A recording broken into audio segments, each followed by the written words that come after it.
લોકો વચ્ચે વૈમનસ્ય ફેલાય અને નેતાઓ પોતાનો લાભ લે તો એ નેતૃત્વ યોગ્ય ન ગણાય.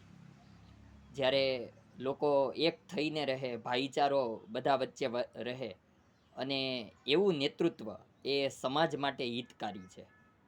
અત્યારે ગ્રામ પંચાયતની ચૂંટણીઓનો માહોલ છે.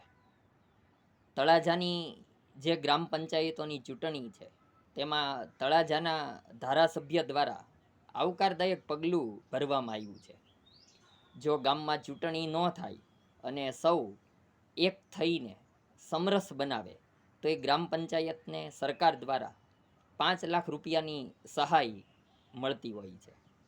અને હવે ગૌતમભાઈ ચૌહાણ એ તળાજાના ધારાસભ્ય છે, તેમણે એવી જાહેરાત કરી છે કે એ 5 લાખ ઉપરાંત મને જે ધારાસભ્ય તરીકે વિકાસની જે ગ્રાન્ટ મળે છે, તો જે ગ્રામ પંચાયત તળાજાની સમરસ થશે, ચૂંટણી થયા વિના, કંકાસ વિના, કોઈ દેકારા પડકારા વિના, અને એ પ્રકારના જે ગામડાઓ છે તેને રાજ્ય સરકારની 5 લાખની સહાય ઉપરાંત એ ધારાસભ્યની વિકાસ ગ્રાન્ટમાંથી પણ 5 લાખ રૂપિયા, એટલે ટોટલ જે તળાજાનું ગામડું એ સમરસ બનશે ચૂંટણી થયા વિના, તો તેને 10 લાખ રૂપિયા આ રીતે મળશે.